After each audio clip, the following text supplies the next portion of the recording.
Go.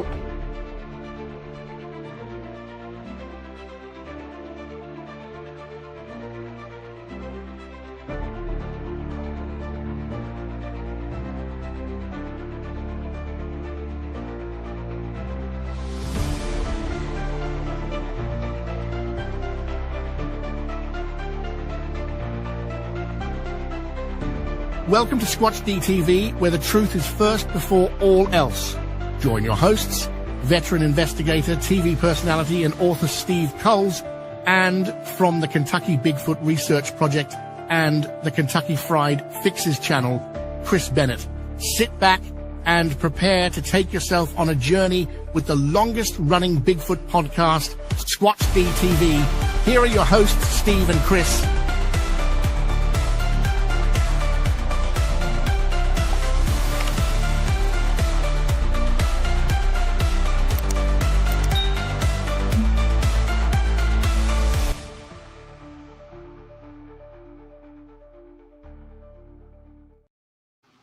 And good evening, cyberspace. Welcome to Squatch-D TV for May 18th, 2025.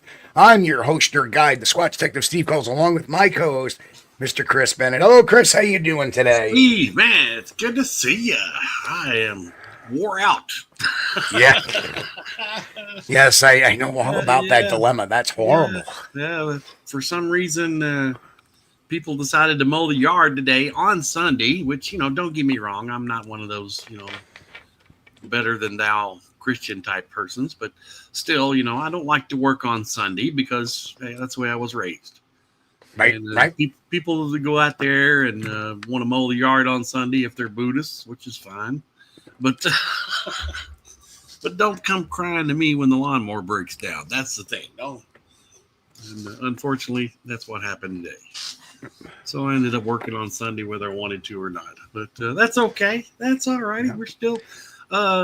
we did not get any damage from the tornado here locally, but now I think there were some people lost their lives over in extreme western Kentucky and over in eastern Kentucky around London and Paducah over in western Kentucky.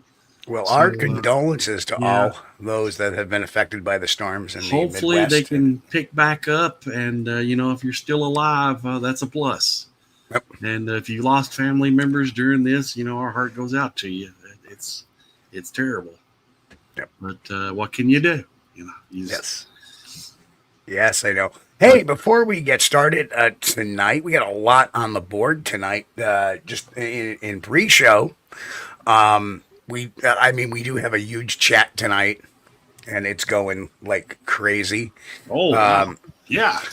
And we do have a poll up too tonight, asking if you think Steve Isdahl is a reliable source of Bigfoot information.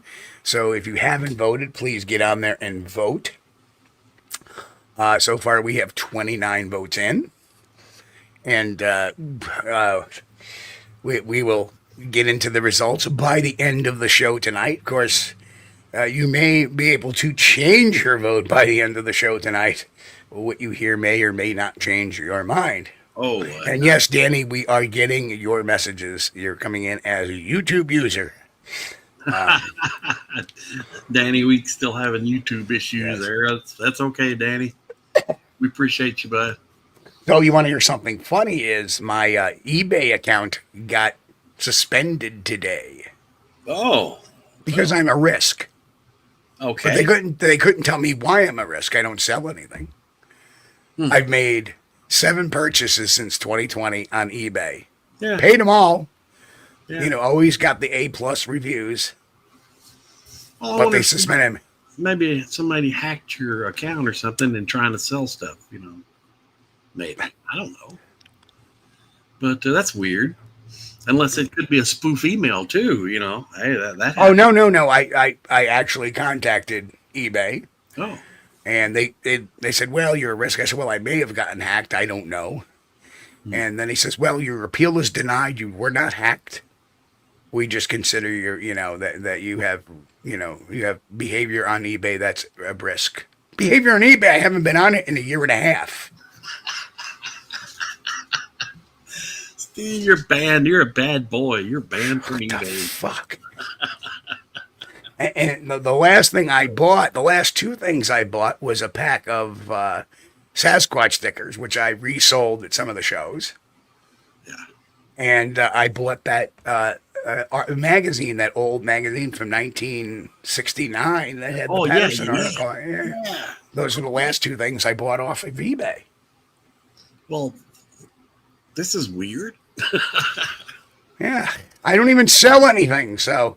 That's really strange. Yeah, so I went to try to buy more stickers today. It says, nope, your account's been banned. Well, that's nice. Yeah. Thanks, guys. Appreciate you. Well, you know what? Great, as my father would say, pardon the French, great fucking business model. Yeah. Let's ban the good paying people. You're going to save money. Yeah. No more purchases on the Bay place. So I started a new hashtag on Twitter, and I posted it right on eBay's site there. You know, hashtag eBay sucks. Yeah. Well, I haven't bought anything from there for a long time because normally, like everybody else, I've become, it's the Amazon has been the go-to place to grab something and get it shipped to me quick, free, because we do subscribe to the Amazon Prime so we can get their TV service. Yeah. Great. I cut the cable years ago, and I highly recommend everybody do it.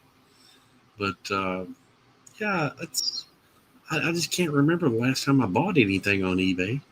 They're kind of going extinct. There's not really that many people working with them. Well, they're not helping themselves, that's for sure. But if you need something like a weird part for an old antique, whatever, you can get on there and find it. Normally somebody will have some somewhere. Yeah, you may have to pay for it, but having it as to not having it, may mean the difference. Well, I had a similar experience with Etsy when I was trying to get my shirts sold there. Yeah. And after 3 or 4 days, Etsy suspended me. I'm like, for what? Well, we can't tell you. What do you mean you can't tell me? What did I do? I didn't do nothing. Oh, they're suspending because you're Steve Kulls. That's what it is. That's it. You've been blacklisted, buddy. It's a government conspiracy. Well, that's what it is. I mean, they think you're a man in black. So, Well, anyway, let's get to the roll call, and Yes. then we will get on to what I did yesterday, and then we will get on to the topic of the night. Goodness, the chat is hopping. Look at this. It is booming Wow. tonight. I'm So- seeing almost 40, high 40s, some people in there already. And man, my finger will not scroll down. And Yep. I'm trying to get to the top. There we go. Wow. So anyway, and yes, we will get into all the great information we're going to present tonight. Yeah. So, Yeah. first in tonight was Grant Russia. Hello, Grant. Good to see you.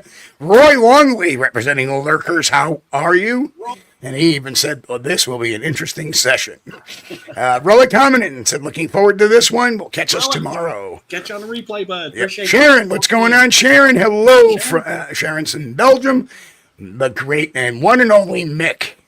Hey, man. And actually, it was Mick who kind of dropped the idea on me today. So he said, did you see this video? I'm like, let me look.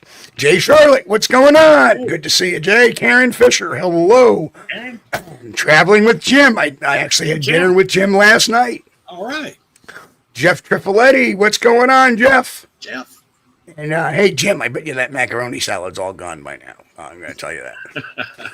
Yeah, we went to a restaurant last night. The macaroni salad was like the best I've ever tasted. I'm like, what? Good stuff. You just expect the side with your burger, right? And they had this little thing of mac salad. I'm like, oh. Yeah, usually I don't even eat that stuff. It's like it tripped me up. It was so damn good. Yeah. Normally they put that on your plate for like decoration, Yeah.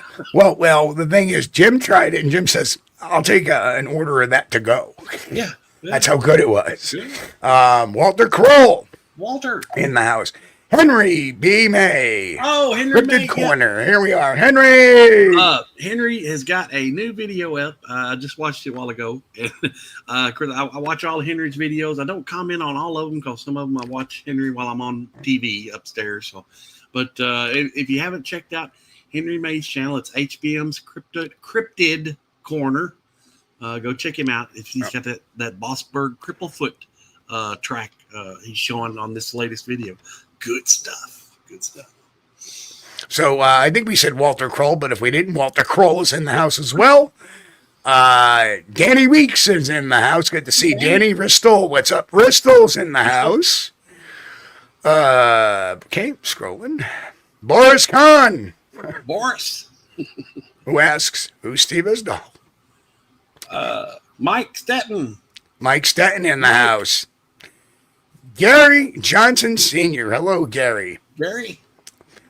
I'm getting lost now. John Sasquatch Wizard Adirondacks also here with us tonight. Good to see you, sir. Check out his channel as well. Great channel. Yes, Ron, Mike Stetton, of course. Ron Meldrum. What's up, Ron? Good to see you. Sandra Piper. Hello, Sandra. Okay. Oh, yeah. Okay. Robert Denduven. What's up, Robert? Hello. Robert. I got to try to find Robert's name, try to get caught up. I can't. Of course, we said traveling with Jim. I'm lost. I know. There we are. Brian and Chewy go hiking. Also in the house. Another good channel. The Beatron is also here. Beatron. Angel Nolan. Hello. Arthur Watch. Hello. How are you? Arthur. Randy Simpson. Hello, Randy. Good to see you back again, sir. Randy, Bigfoot, welcome. Quebec. My neighbors to the north. Bigfoot, Quebec. Welcome. I am only 2.5 hours from the Quebec border. Good. I'm caught up now. I found it. Good. Steve Miller. Hello, Steve. Steve. Love your band. The Steve Miller Band. Awesome stuff, man. No, thanks, Steve. Good to see you, man. All right. We're almost Montreal. Yes, I'm 2.5 hours from Montreal, actually. Bigfoot, Quebec. Midnight Madness. Hello, Midnight Madness. Midnight Madness. Welcome. Hello, new name. Good to see you. Welcome aboard. Kick your feet up. If you're the last one out, turn the lights off. And we said Arthur. John Swan in the house. John, what's going on? Buttworm. We haven't seen Buttworm in a while. I was just thinking that the other day. Welcome back, man. Good to see you. Buttworm. Love the name. The Susie Monster. Susie Monster's back in there. Scott B. Hello, Scott. Welcome back. Timberline Camp. What's going on? The Sandwich Savant. What's happening? Welcome. He's like, can't wait to crack some jokes here. Yes, I think we got everybody. I think so. I'm not certain. I'm down at the bottom now, so you did say Robert Denduven. Oh, Michelle Wilfong in the house. Michelle, good to see you again. Jen, our bouncer, is here. Hello, hey, Jen. And it brings us to the bottom of the list. Good deal. Well, hello, everybody. And if we missed anybody, it's not because we don't love you. It's just that there's a lot of names over there. Yes, and we're old. You never know what's going on. I don't wear my glasses during the show, so probably should. Before we get into it, yesterday I had the wonderful opportunity, thanks to the Unknown Paranormal Society, my good pal Mike Buckley out there, who I've actually worked with in the past on when I was doing paranormal stuff.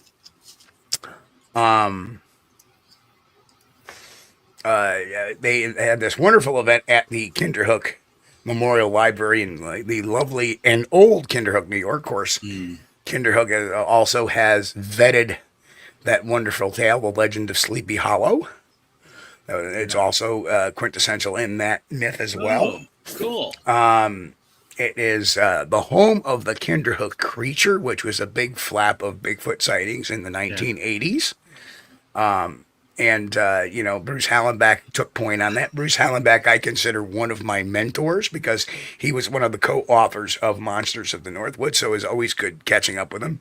Right. And what I really appreciated by him, the last time I'd seen him, I gave him a copy of The Psychology of Bigfoot. Because at that time it was the last book I had written. And I had asked him, did he like it? He says, I think it should be a reference book. Yeah. He goes, so that was really a high compliment, especially coming from one of my mentors. Yeah. So that was really cool. But here's a quick video I did on the day, and enjoy. We will be back here in about a minute. This is only about a minute long video, but enjoy.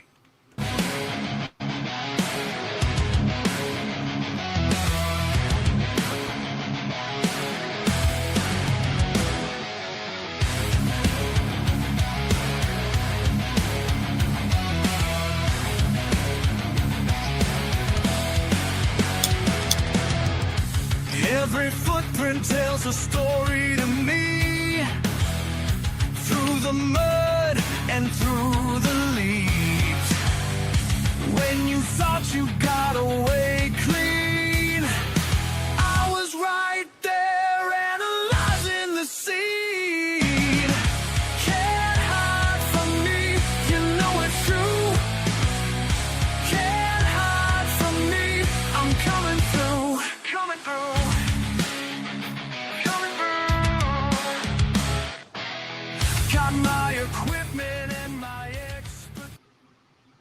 And there we go. Just a quick little I video. gotta say, when I first saw this, I was shocked. I thought this was just supposed to be like a little get together in a library. And okay, hold on, stop. Sandwich Savant, please. You know what? If you don't like the friggin' music, don't listen to it. I don't appreciate comments about the music we choose. I'm sorry. Can't. I like it. Chris liked it. Yep. We can't please everybody, so please keep those comments to yourself. Nothing irritates me more. I put a lot of flipping time into these videos. Anyway, go ahead, Chris. Well, anyway, yeah, I thought, well, I thought it was just going to be a small group of people there, but according to the crowd you had inside there's quite a few people showed up in a lot of the cars and a lot of people outside. So this is getting to be this little get together is growing. Yeah, well, it had a great crowd yesterday, and what they do is they have a farmer's market up the road. Right. So they plan it the same day as the farmer's market. Yeah.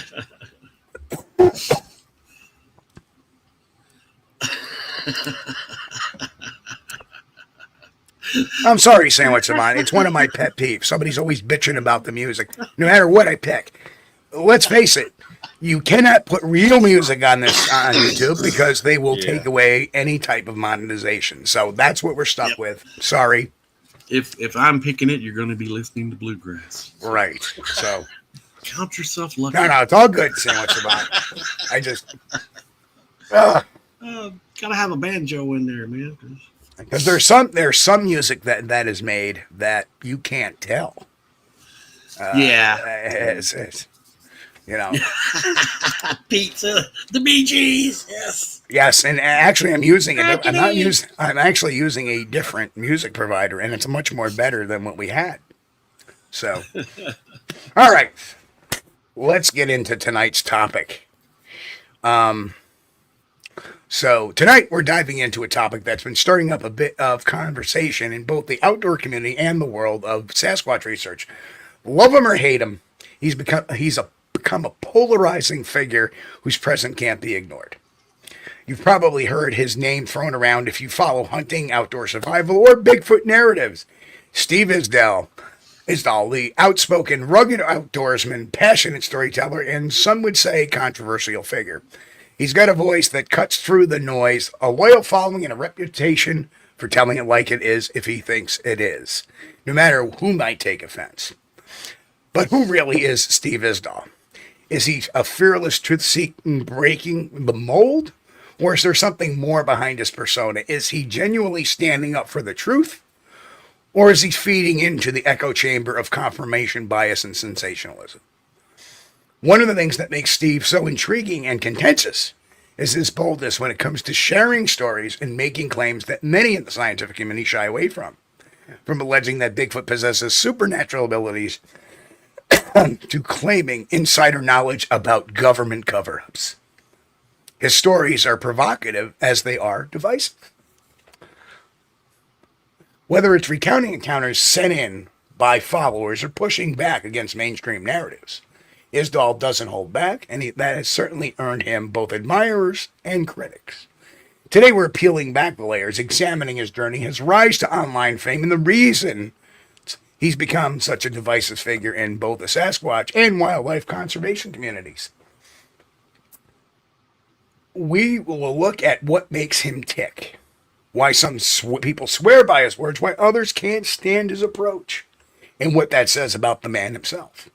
So buckle up, whether you're a fan or a skeptic. This episode is going to dig deep into the persona, the passion, the controversy, and the bold claims that surround Steve Isdahl. So let's get into it. But first, let me predicate this by saying that we have made 2 requests for Mr. Isdahl to come on the show in the last year and a half, and both times those requests have been ignored. So he had his chance to have a say, because I don't want to ever not give somebody their say. So without their say, I'm going to tell it like I see it, because I am just as bold, dare say maybe even divisive, as Steve Isdahl is, because I stand on the other side of the argument he puts out there. But we shall see. Here we go. Chris, any comments before you start? Well, I used to watch some of Steve's videos on the How to Hunt channel. And we're talking, a few years ago. All right. This was before he started doing the videos that I got an email from the guy. Okay. And started telling us about this email, which it made me kind of question, well, is this on the up and up? Is this legit, or is he making this up? After that, I just kind of shied away from the channel. But I'm not going to answer that question whether they're legitimate or not. He definitely has enough followers that he could be getting stories. Yes, absolutely. But it always leads to the question, is this on the up and up? For me, I can't answer that question. I don't think anybody can. Could they be made up? Certainly, you can make up anything. We think that sometimes on the Sasquatch Chronicles, but truthfully, sometimes you look at the stories and they remain consistent. Right. Unfortunately, some of the stuff, and I started looking at some of his last videos on this guy, I believe Earl, and there were a lot of conflictions in the story. Yeah. So we'll put that aside. We're going to be talking more about the overall picture here. I'm not going to nitpick. If he was here, we might get into it about certain things. But, the Earl narrative did not pass any of the lie detector tests that we've had because of the confliction in the descriptions of the creature and stuff like that. Right. What we noticed is Steve's total lack of any type of critical thinking when it comes to these stories. He reads them as is. Okay. Some people do that. Some people don't question. And there are people there are people that have channels that they don't question at all the validity of what's being said. Right. You have to take that into consideration. We here do. That kind of gives us our own niche. That we're the ones who fetter the wheat from the chaff, right? Or try to, because you can't always be 100% in this. We make mistakes, right? And we're not above making mistakes, unlike a lot of other people that have these channels that do that. But we also realize that not every email story is actually real. It's just a lot of them could be a story. Hey, OT is in the house. OT, welcome. Welcome back, brother. Well, congratulations on the new puppers. Nothing like a new puppy. Yeah. And Patty Lindsley also snuck in while we're talking. Patty? Okay, so let's break this. Let's break this down. Let's first look at the timeline of Steve Isdahl's transition from wildlife controversy to the Sasquatch telling, because there is something that screams out here to me anyway as an investigator. Between 2018, Steve got embroiled in this wolf campaign. He intensified wolf trapping advocacy, which triggered a significant public backlash. In 2018, media coverage began of Isdahl's one-man bounty plan, which led to widespread criticism. And it left a lot of people questioning his abilities and left a lot of people questioning his, morality when it comes to hunting. So then he responded to critics with online posts, aggressively with threats, portraying himself as a victim of unfair criticism. Okay? And when all that started to simmer down, what does he do? He pivots to Sasquatch. He leaves that hunting stuff behind and pivots, comes into a new field, which he can be a new firebrand for. And he incorporated into his existing platform, How to Hunt. In 2019, he actually had a YouTube description update, which, citing popular demand, he's talking about. Now, that's funny because I never heard of him before that, so I don't know whether it would be popular demand, but far be it from me. I mean, we understand you're trying to sell a network. Got it. Hey, by popular demand, we are covering Sasquatch. Okay, that's fair. Not a big thing. So, and then in mid-2020, he had a book publication, released a Sasquatch-themed book, solidifying his new role in the cryptid community. So, let's look at these. Let's look at the pivot to Sasquatch. So it appears after weathering the wolf cull controversy, Isdahl began increasing his focus on Sasquatch.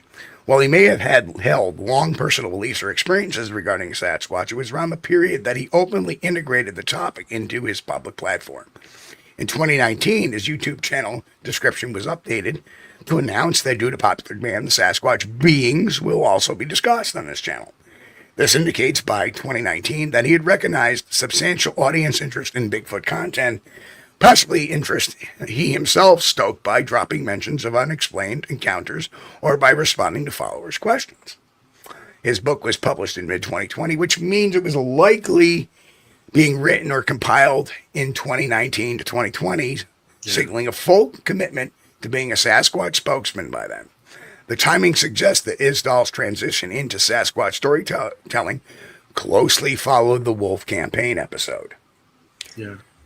The question arises, did the Wolf controversy cause or encourage Isdahl's Sasquatch turn, or are they unrelated trajectories? One interpretation is that negative attention and resistance or angry towards certain institutions, government, wildlife agencies, environmentalists, traditional media, this mindset could make the Sasquatch arena where skepticism of authorities is common and more appealing.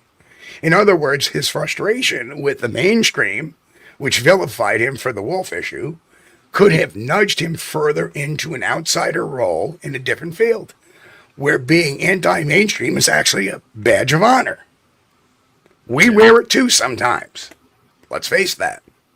Sasquatch research has long existed on the fringe. Someone with Isdahl's temperament might find it a fitting new battlefront after feeling burned by the previous one. It's also worth considering that the Wolves campaign fallout may have partially isolated Isdahl from some of his prior or professional networks. If more mainstream hunting organizations or guiding businesses distanced themselves from him due to the bad press, Isdahl might have found himself with more time and freedom to pursue personal projects like Sasquatch research. The Sasquatch Project may have filled a void, providing a new purpose and new allies in the Bigfoot community at a time when he was at odds with parts of hunting and the conservation community.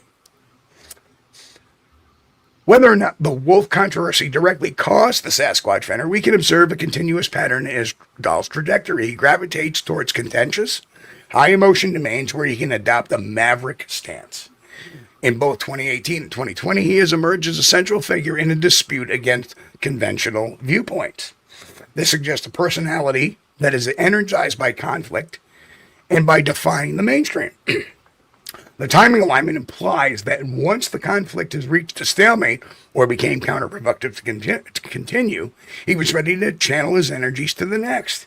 The Sasquatch storytelling has, in a sense, given him a new battlefield where he can fight a narrative war, now casting himself as battling the Bigfoot cover-up and societal ridicule rather than battling pro-wildlife activists and government biologists. The common denominator is Steve Isdahl positioning himself as the outspoken rebel fighting for truth he believes others are ignoring. What say you, Chris? Well, there are some comments here I'd like to get to. Sure. Now, Bruce Strachan. I'm sorry, Bruce. Hopefully, the Strachan. Yeah, Bruce Strachan. I'm gonna say that's right. I'm not sure if I've got that wrong. I apologize. But he says Isdahl reads encounter stories verbatim, which means he is a storyteller, not a researcher. I tend to agree. That's kind of the impression I was getting from it.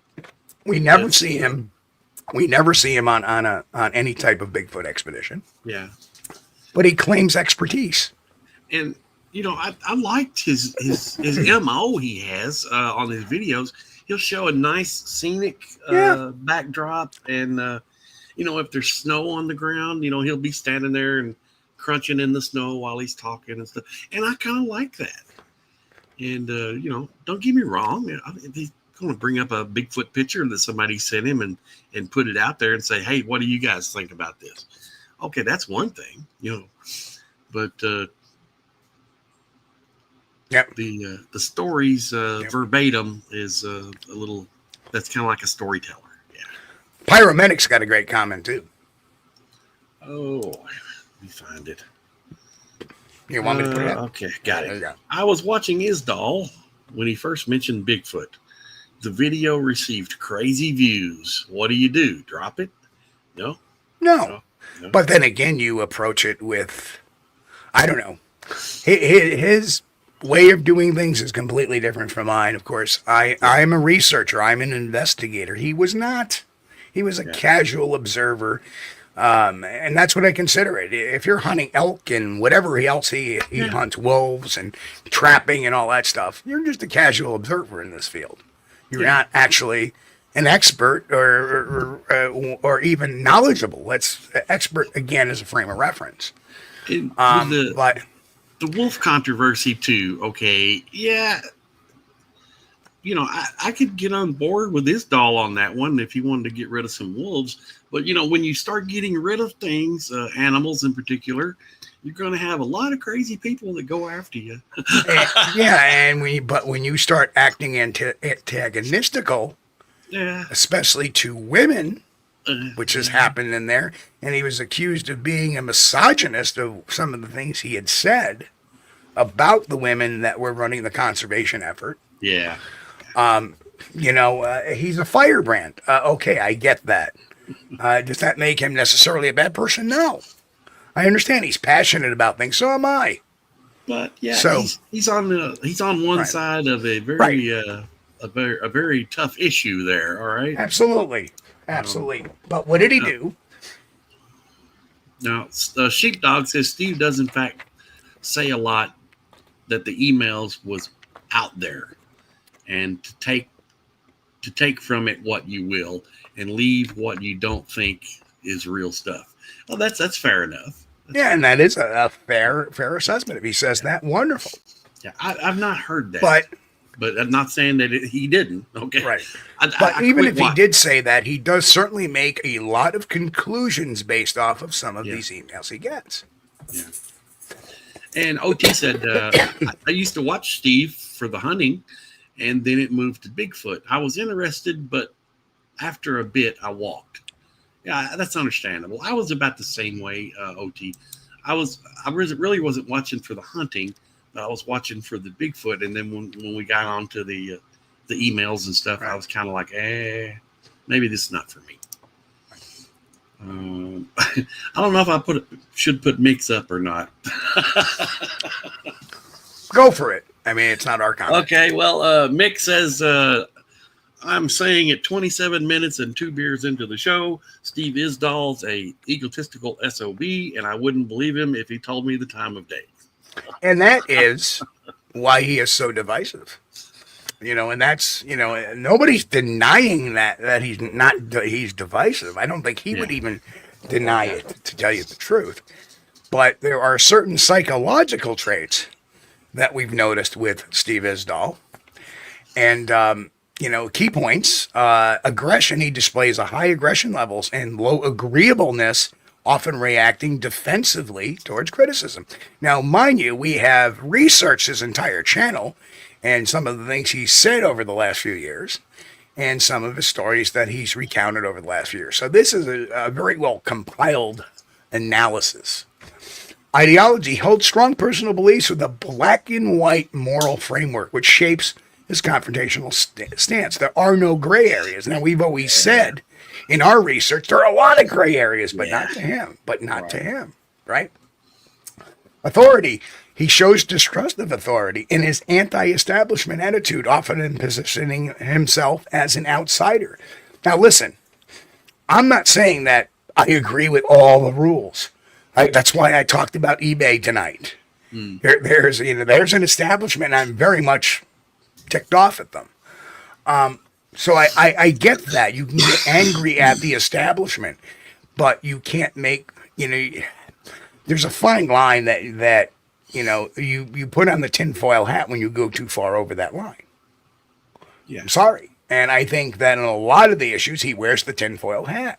And that's my own personal opinion. I'm not saying that makes him a bad person. I'm not saying I hate him for that. I don't know. The guy may be great to have a beer with. I'm sure he would be. A good Canadian lager and whatever. I would have no issues with that. And so what if he believes certain things? He believes they're supernatural. Well, I chuckle it off. Okay, you know what? I disagree, and these are the reasons why I disagree, but he doesn't want to hear that. So when you don't want to hear the rebuttal or have open discourse or a conversation on the topic, right, there's something really huge about that. Grandiosity exhibits a desire to lead and a sense of superiority in his narratives and assertions. Whoa! Jay Fritz. Thank you, Jay. Jay Fritz gifted 5 memberships. Thank you so much, Jay. Appreciate that. Thank you, brother. We're not worthy. We're not worthy. We're not worthy. We're not worthy. Appreciate you. Thank you. Grant says, remember to use Reynolds aluminum foil for your tin hats. Don't be cheap keeping them out of your tent. Yeah, they are the cheap tin foil. They break, the rain gets through them. It's horrible. They're pretty thin, yeah. Yeah, because every once in a while we'll wear a tinfoil hat. Oh, yeah. We keep one handy. That's right. But then again, he has a sense of superiority in his narratives and assertions. And as he did when he was covering that wolf controversy, and amongst other things, I have read letters to editors of newspapers by him on other topics, and he always takes that grandiosity or superiority in his assertions. It's the type of personality he is. I'm not going to read that one, Steve, but you see what I want to put up there. Group dynamics. He emphasizes tribalism, portraying a strong us versus them type of mentality. And we'll get into this is very, very complicated stuff. We'll get into how that plays out.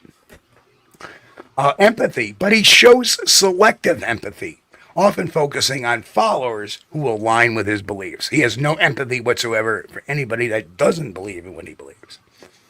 And communication uses storytelling to build communication, blending personal anecdotes with sensational claims. And that's just facts. I'm not saying anything negative here. I am just saying the facts. These are all facts as we look at all his stories. So I don't want this to be considered an attack. This is just broken down very, as an investigator, we're just breaking it down as a typical professional investigator would. We're looking at every single angle and criteria and discussing them. Okay. Some of the stuff you could kind of see goes along with the hunting part of the Class A man, macho man type of guy, The distrust of authority, because hey, we're talking this guy's in Canada, and it's not like they have. Wait! What's going on? Have you ever talked to Hunt Steve Kulls? I am curious. Is this personal? Is somebody saying something out there that I'm not seeing? I don't know. I'm not seeing anything. Or maybe he's asking me if I ever talked to Hunt Steve Isdahl. Maybe. I don't know, Brian. Could you please? No, let no, me know? Brian. There's nothing personal about No. it. No, No, not at all. In fact, you heard me at the beginning of the show that I had over the last year and a half given a couple of invitations for Steve Isdahl to come on the show and have a conversation rather than, doing an analysis of him and trying to break him down. I'd rather have a conversation with him and we can talk it out. So, Yes, Mick. Mick says he also denigrates anyone who simply asks a question about anything that doesn't jive. If you don't go along with the narrative, you'll find yourself right on the other that, side. that tends to be a common narrative amongst people who make these grandiose claims. M.K. Davis won't do shows on opposing viewpoints. Neither will what's that guy that's doing all the work, the artwork, using the AI work and saying he's putting it out there, saying, "Well, it's not AI, it's computer generated, but it's not AI." Well, that's AI. I forget his name. Gatewood. There's another guy that won't come on a show. And he is very aggressive and very defensive. And, MK, there's two type of personalities. People that will aggressively defend their stands to the point where they over defend it and they're super extreme. And then there's people that are like, mice that once you start hitting them, they disappear. Like the guy we talked about Friday night.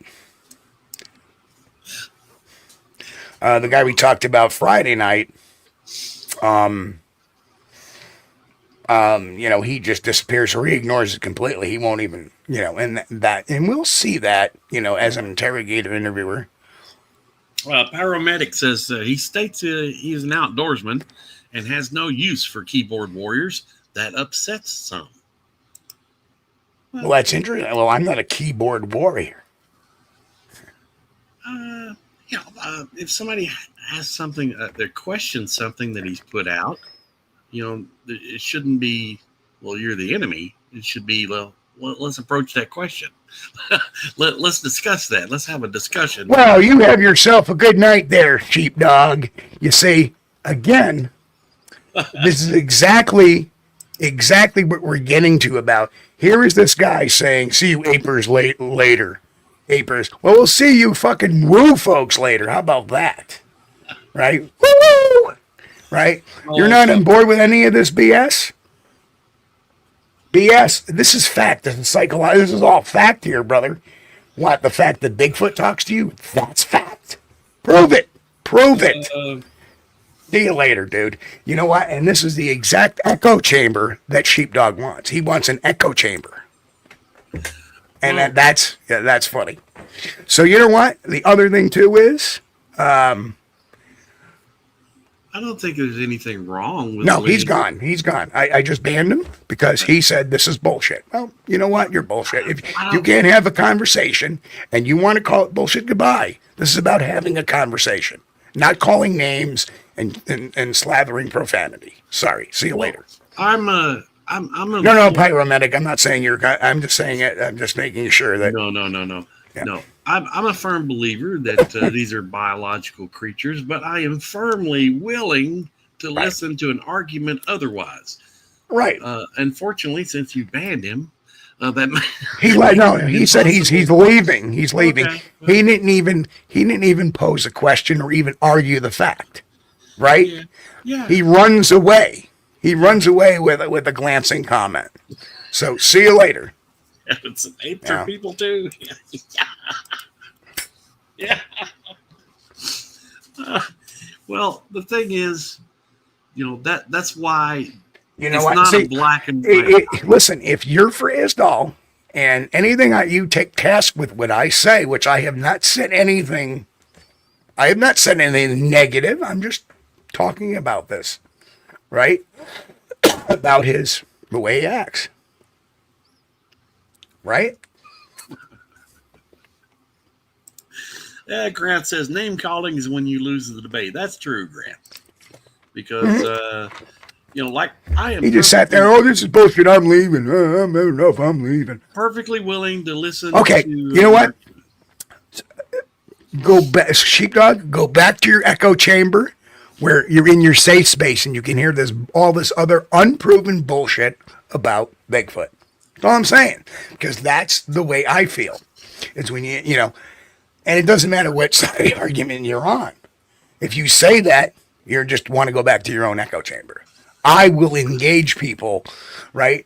I'm not afraid of engaging people because I have the science behind me, right? You see, that is exactly the attitude that Steve Isdahl takes. In fact, that could have been Steve Isdahl using a nom de guerre, right? Well, I'm Certainly sounds like him. perfectly willing to listen Right. to their Right, explanation. and you know what? And Ask anybody at conferences. Yeah. Ask anybody at conferences. I listen to all the types of people. Right. And I explain my positioning on it and why. But I never discredit what they've had occurred, right? I never say, well, you didn't have that happen. That's baloney. No, I never say that to the person. They're man enough to come up there and tell me. I said, well, this is what it could be scientifically. A, B, C, D, E. Yeah. Right? I'm not trying to unvalidate their encounter. So when I have somebody like this, just because they're living in their own echo chamber, right? Oh man. So here, we'll get in core motivation and public perception. Let's get into the next slide. Need for validation. He seeks approval and acceptance from his audience, particularly those who support his narratives. Reacts defensively to perceived threats or criticism, reinforcing his identity as a truth teller. Frames issues in stark contrast, portraying himself as a champion against mainstream narratives. Uses assertive language and a confident demeanor to dominate conversations and discourage dissent. Where is any of this not true? Right? If this person was on our side of the argument, we would be, holding this guy up. So this is nothing negative. This is just the truth. We're trying to understand the man. Well, you got to understand though, if you speak the truth, those that have an issue with it are offended. Yes. It's like because their whole castle that they have built up of this magic and woo is kind of crumbles. Right. Again, And you know what? not meaning to offend The guy who went out of here has a very appropriate name. He's a sheep. He's a follower. He's a sheep. He's got no brain. He's brainwashed. Right? He's sheep. And he's a sheeple. Well, Brian McMahon says you can still argue with people without blocking. And that's true. That's very true. But He was leaving anyway. He was leaving, and he made a comment, derogatory against us. He wasn't having an argument, right? And when you make a comment like that, goodbye. You're not needed here, right? Yeah, We've had people in the show that tried to gaslight the show by saying, "Oh, this is bullshit." Goodbye. See you later. We don't need that because that's not having an argument or even a discussion, right? A little rude, yeah. Very rude, and rudeness will not be tolerated. Did he say, hey, listen, I disagree with you, and this is the reason why? Now, that would have been better. This is why Bigfoot disappeared into portals, and explain it to us. I would love to hear that. Right. Yes, explain it to me, or better yet, what have I said that's not true? Right? Yeah. Instead, tell me what I have said here that's not true. Ask me. Well, I don't believe that. Oh, thank you, Mick. Oh, Mick. Wow, Mick. $20, Mick. Thank you, sir. So much. Appreciate it. We're not worthy. We're not worthy. Squatch Detective TV is the Thomas Dolby of Sasquatch research. She blinded me with science. Thank you, Mick. Appreciate you.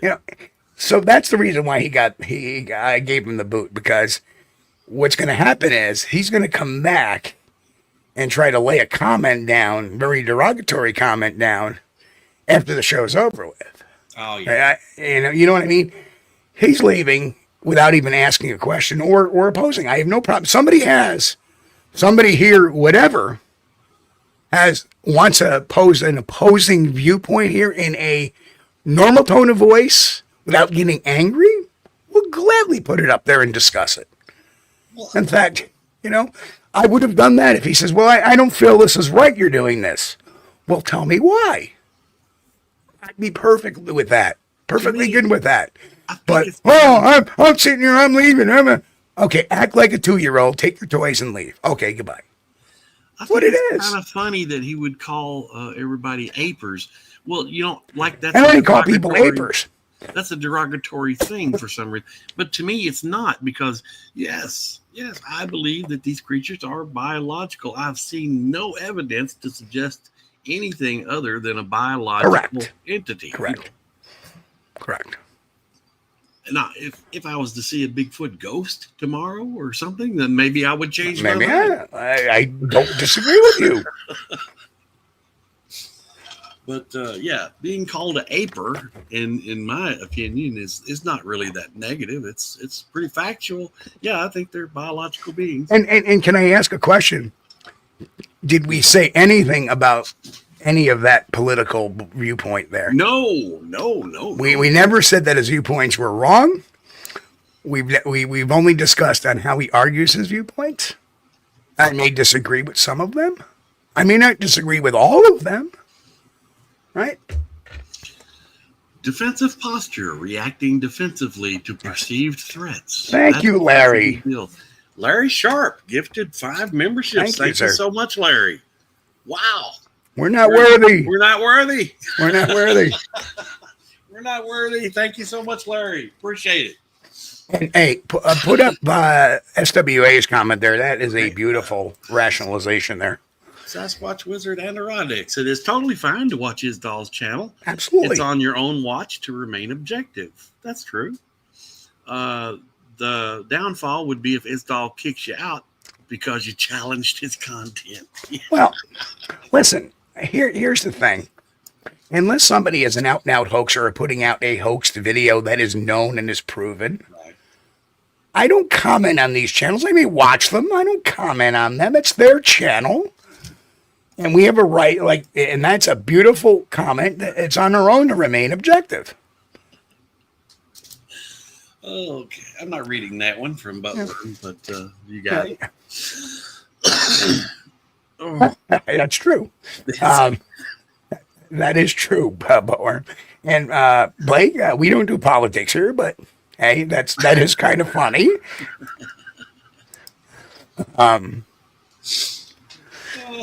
Mike Stetton said, on the way out, don't let the portal hit you in the ass. So, okay, let's move on here. Yeah. So, he has a polarized worldview. That's obviously. He frames his issues in stark contrast to portraying himself as a champion against mainstream narratives. Nothing incorrect there. Maintaining control, uses assertive language and a confident demeanor to dominate conversations and discourage dissent. There you go.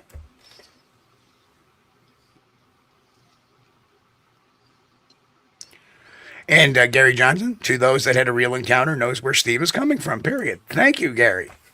Now, Gary and I may not agree on everything, but I will listen to Gary's stories, and I won't judge him. Right. I don't judge people on their stories. I may have some fun, not necessarily with Gary, but other people that have some really, they show this stuff out. It's kind of funny, but and I see the humor in it. But it's not meant to say that oh, you're crazy or anything like that. It's more to have a little more fun with it. And I've kind of tempered down my type of humor on that to a more how should I say, generic type of fun. But never any of that is meant as to discourage people, to report what they've seen, to or anything, or to even talk to me about it. I'm one of the most approachable people. If you've been to a conference with me, I'm sure Jen and John and Bill, if he was here, Finding the Trackway, they would all say, I'm very approachable. Hey, what's going on? What do you have? Okay. Oh, yeah. You go up to a conference and Steve's there, or you go. Chris has been there at conferences. Yeah, he's going to be like a kid walks up. Now, this is you can check this out. It's on the Hocking Hills feed. a kid walks up and is looking at a cast inside a case that Steve's got. And Steve says, hey, you want to hold it? Here, let's make a picture with it. Here, hey, take this cast, hold on to it. And, the kid gets to hold the cast and get his picture with it, and he's tickled to death. That's Steve Kulls right there. Because it's not about just looking at something. I want them to touch it, feel it. Yeah. Right? Yeah. I want them to get a picture so they can remember it and give them an experience. And perhaps someday, and there's John saying, yes, absolutely. Yeah. It's all about that process. It's all about, and I don't care if that researcher 10 years down the line, 15 years when they grow up, think it's woo or a portal, whatever. Who cares? They're involved. Yeah. Right? I will go out with anybody, whether they believe in the paranormal or not, or or the woo or not. It don't matter. Well, that's the thing with people. It is so frustrating to me that, I'm just citing fact on this. I'm not stating any, and the possibilities, like, did he, the question is, did he turn to Bigfoot research because he was getting lambasted on the other side? Maybe, maybe not. I'm not saying with any certainty here, and I'm certainly not calling him names or bastardizing him or doing anything like that. We're just giving it a raw and honest analysis of what he does. Now, do I agree with what he says? No. And I feel that I have the scientific arguments against that. But when you have people that we have seen consistently, like the Standlings and the Dyerites that used to follow Dyer, and the Biscardi knuckleheads, and we see the same behavior where you all want to stay in your own echo chamber. You don't want to hear any dissenting views. You can't take it, and you cannot even have an argument or a discussion about it. There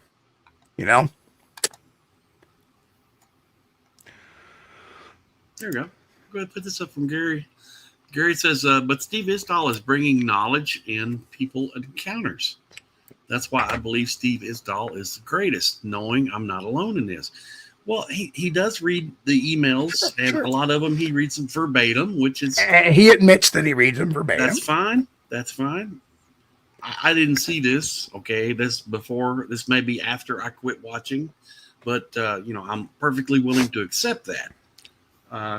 That's just one of the reasons I didn't really want to watch something. This is an email I got from some guy. That's the only thing. That is true. That is true.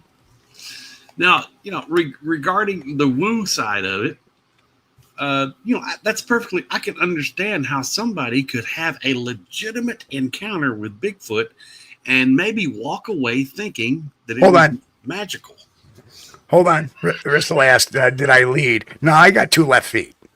The biker led. If you go back and thumb through the psychology of Bigfoot, you'll understand why you might get the impression that you've had an experience that was a little bit on the woo side, or something happened like 2 seconds later and it disappeared. It was gone. Okay, well, that maybe possibly be your brain trying to cope with what you didn't know existed previously to that incident. Okay, Chris, it is the top of the hour. It's time for our break. And when we come back, we're going to reset and we're going to finish out this material because we are, I think we're about the halfway point in the material. Oh, no, we were actually a little bit behind, I think, just by one slide. By one slide. But still, this is a great dichotomy of looking at that. And I know there are Isdahl supporters out there still watching this feed. And that's fine. Glad to have you on here and watching this. It should be nice for you guys to hear the opposite side. That's all we're saying. Don't put yourself in that echo chamber. Learn. You want to learn. Okay, we're going to take our break real quick here. And we will be back in 4 minutes. So everybody get your popcorn refilled, get your drink refilled, hit the restroom, and I got to find it. Yeah, there it is. And enjoy. Any bluegrass? Sorry, I don't smoke that stuff. All right, well, see you on the other side here.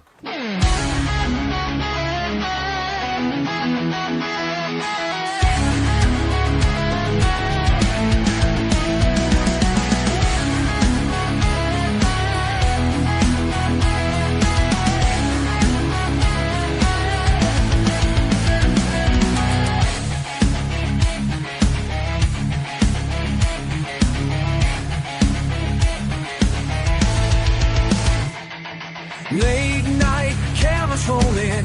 Just the facts, that's all we need. Two men on a mission, following the evidence. Yeah, no more tall tales, no more make-believe. Scientific method, that's what makes us believe. Truth hunters in the night, truth hunters. Truth hunters in the night, yeah.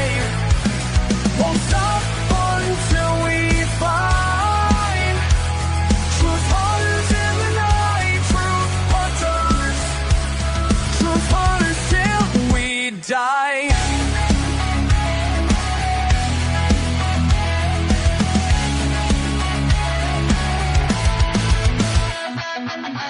Equipment calibrated, every footprint analyzed. No room for speculation, just the data, just the signs. No more fairy tales, no more wasted time. Real investigation, that's our paradigm.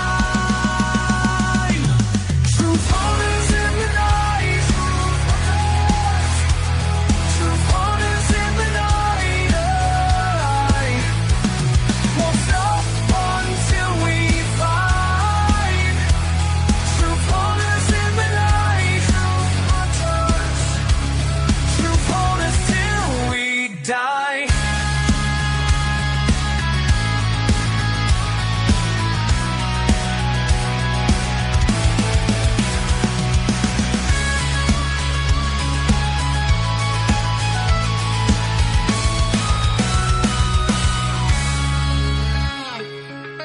We're not here for fiction, not here for fantasy.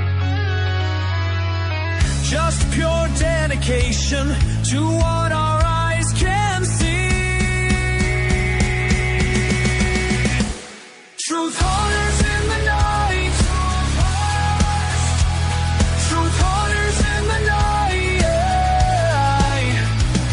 Won't stop until we find truth hunters in the night, truth hunters till we die. Truth hunters in the night, truth hunters. Is Bigfoot real, or just one of the greatest mysteries of our time? Step into the world of Steve Kulls, the Squatch Detective. With over 400 pages of science-backed theory, Bigfoot, a scientific examination, is the definitive exploration of the Sasquatch phenomenon. Dig deeper with the Squatch Detective's Guide to Bigfoot Investigations, a must-read for serious researchers. Gain critical insight with the psychology of Bigfoot, the guide to understanding Bigfoot witnesses and their claims. And then what would Sasquatch do? Volume 2, uncover what Bigfoot may have in common with its ancient primate ancestors. Explore the evidence. Challenge the claims. All books available now on Amazon.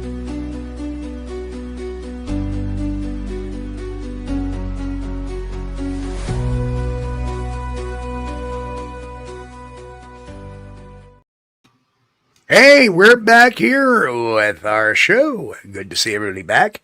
And I never left. My back's bothering me, so Yeah. I'm stuck in the chair until after the show. Got the eject there- button. Woo! A few comments here. Sure, go ahead. Go over. While we were out, Ron Meldrum said many people have difficulty with scientific analysis because it's often challenging to separate personal emotion from the content. And that is so true, Ron. Right. Well, you know, if you like Bigfoot, a scientific examination, we discuss in scientific terms and with references of other sciences, what is possible, what is not possible, but we never dispute somebody's encounter. Yeah. It's not about that. What it's about is, let's put this in, no matter how you tie this up, people don't understand that by tying Bigfoot into not only us and our relatives, the apes, because we're apes. This guy, aper, how ignorant is that? Because we are part of the great apes. We're part of the great apes. I'm not saying that out of malice. I'm saying that's just an ignorant comment. It doesn't mean it's a slander. It means it's an ignorant comment because a human is a great ape. Well, and what they don't realize is that their behavior, a Sasquatch's behavior, if it corresponds to the great apes, it kind of validates what's going on in the encounters. Right. And that's what they don't get. Well, you might have missed that show, the one we did where the chimpanzees were tree knocking. Maybe. Yes. Go back. You're probably not still here, but go back and review the research that was shown on the chimpanzees in Africa. And I'm not going to sit there and have the woo versus ape debate tonight. That's not that. This is not the time or place. No. Let's get on to the next slide and get rolling here. So, unfortunately, what you have here is that what we see here is some narcissistic traits, which is fine. Do we all have them? Yes, we all have narcissistic traits because it's about self-preservation, and we don't like to think of ourselves as a piece of garbage, so I get that. Demonstrates moral righteousness and a perceived superiority, understanding the truth, and he does that over the top. I've always said that, hey, I could be wrong, but he doesn't. People don't know what they are. I do. Okay. Anti-establishment attitude holds disdain for authority figures and critics, often rooted in a sense of personal injustice. He constantly says that the apers on the top, on the top level, are government agents. Well, I'd like to see their checks, right? And defensive aggression reacts aggressively when his identity or beliefs are challenged, often framing it as a defense. And I'm going to tell you right now, what he may say is, who the hell is this guy? What has he ever done? What does he know? Right? Well, I've had a couple of sightings. So I guess that makes me a knower, right, Steve? That's what you say. Just defending myself there ahead of time.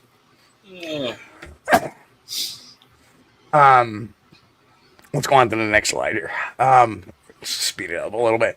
So, future. What can we expect in the future? Intensified follower devotion. Now, obviously, Sheepdog is one of them. Right, because he is not questioning, or defending. He's just, just dismissing us outright. Off you go. That is cognitive dissonance 101 right there. Which I knew was going to happen tonight. Well, at least one person would do that tonight. I almost counted on it. That's why they got booted. Likely to engage in public disputes with researchers. Oh boy, we're waiting for this one. And you know what? He can say what he wants. I've had my say. I'm done. I'm not going to slander him and say, he's this or that. He's doing what he does. He's entitled to his opinions. And that is the one thing that I've always said. People are entitled to their opinions, not facts. Not their own facts. So when you say something like, Meldrum's on the payroll of the government because he says this and that about Bigfoot, or, Bobby Short gets assassinated because of the massacre at the Patterson-Gimlin site, those are not facts. I'm sorry, you're not entitled to those facts. That's right. That may be your opinion. You got to break out the 10 But don't be so aggressive on it, for Christ's sake. Escalated claims may increase the extremity of his statements to maintain attention and engagement from his audience. Okay, fair enough. Let's take a look at some other things. So, he has some cognitive biases and confirmation biases and cognitive dissonance himself. He consistently shares stories that align with his preconceived beliefs about Bigfoot, government conspiracies, and supernatural phenomena. Fact. He rarely questions the authenticity of submitted stories, even when they contain glaring inconsistencies or lack of any empirical support. Fact. But I will say that he does occasionally drop the thing that I haven't verified any of this. I'm just reading this as is. Fair enough. He emphasizes anecdotal evidence as an inherently valid, especially when it matches his personal narrative or the experience of his dedicated audience. Fact. He actively ignores or dismisses skeptical perspectives, often labeling skeptics as ignorant or closed-minded, or even government agents. Fact. I'm not closed-minded. I have come up with scientific explanations as to why certain things happen. So that's how closed-minded I am. This behavior is textbook example of confirmation bias, where he selectively accepts evidence that supports his existing beliefs while by disregarding anything that contradicts them. His focus on stories that validate his own experience not only reinforces his beliefs, but also strengthens his emotional connection with his audience, many of whom can share similar convictions. Now, his own experiences, I'm not saying they didn't happen. I'm not saying he didn't experience what he experienced. There may be explanations for why he explained it. And unfortunately, if you're going to keep yourself in your own echo chamber, it's kind of hard to have that discussion with you and make you maybe rethink that perhaps there was a scientific reason why it turned into an orb, or you thought it mind spoke to you. There are scientific avenues for that to actually seem like they're occurring. Yeah. Right? By discrediting skeptics outright, he effectively shields himself from cognitive dissonance, the discomfort caused by holding contradictory beliefs being confronted with opposing evidence. And his reluctance to engage with alternative explanations, such as the natural animal behaviors or hoaxes, demonstrates an intellectual insularity where challenging information is filtered out. Again, what did we see by our one true believer in chat tonight? Right. He didn't ask any questions. He didn't engage in conversation. He made a few statements at first, and then all of a sudden he makes this comment, throwing a slander out at everybody in chat and at us, and said, "This is bullshit," and he leaves without saying, without having that conversation of saying, what's your issue here? What exactly what do you have issue with? Right? Doesn't even give us the chance. He just name calls, name drops, and out he goes. Okay, go back to your echo chamber. We don't need you here. Because our audience, and which we have the greatest audience in the world, is the best. And, they're calling out hoaxers now on Facebook even. We believe in, we believe multiple things. There are people in our audience that believe some of the paranormal aspects or supernatural aspects of Bigfoot, but we don't shun them. We don't tell them they're not welcome here. We don't tell them their ideas are not welcome or such. Right? We may have differing opinions. It doesn't matter. We're all for the same thing. Let's validate this animal. Here's some other things. The Dunning-Kruger effect. He's overestimating his knowledge and expertise. He frequently speaks with absolute certainty about complex topics such as genetics, because he's a Ketchum supporter. Cryptozoology, even governmental operations. He makes sweeping assertions about DNA manipulation and Bigfoot-related conspiracies despite lacking formal expertise in any of those fields. He positions himself as more credible voice than scientists, researchers, or skeptics, often without any evidence to support his claims. Right? He rarely acknowledges the gaps in understanding and preferring instead to speak authoritatively on speculative theories. The behavior aligns with the Dunning-Kruger effect, where individuals with limited expertise overestimate their competence. By overestimating his knowledge, Isdahl conveys an impression of authority to his audience, which largely consists of non-experts who find his confidence reassuring. The absence of self-skepticism and the lack of engagement with experts indicate that he underestimates the complexity of the subject he discusses. And his echo chamber of supportive followers reinforces his confidence, creating a feedback loop where praise replaces critical reflection. Right? That's why usually when we have a mission, I try to get a debrief. Well, what did everybody see? What did we do? What's happening? Let's have everybody's input on this. Right? That's important. Right? And everybody's allowed to speak freely and give their due. Yeah, Steve, you covered this earlier. The world is not black or white. There are gray areas, and when you view the tribal mentality there, where it's only black or white, and if you're not with us, then you're with the them. aliens, okay? Yeah, that's not the way it works. Right. There's a gray area there, and you've got to be willing and open to looking at that gray area, rather than saying, okay, no, the portals are the explanation without a doubt. And if you don't believe that way, then you're wrong. You're a government agent and you're on the payroll. Yep. So here's some observations about cognitive dissonance. He often asserts that he does not care about public opinion or proving himself, yet he dedicates a substantial amount of time to justifying and criticizing skeptics. Well, why bother doing that if you don't care about public opinion?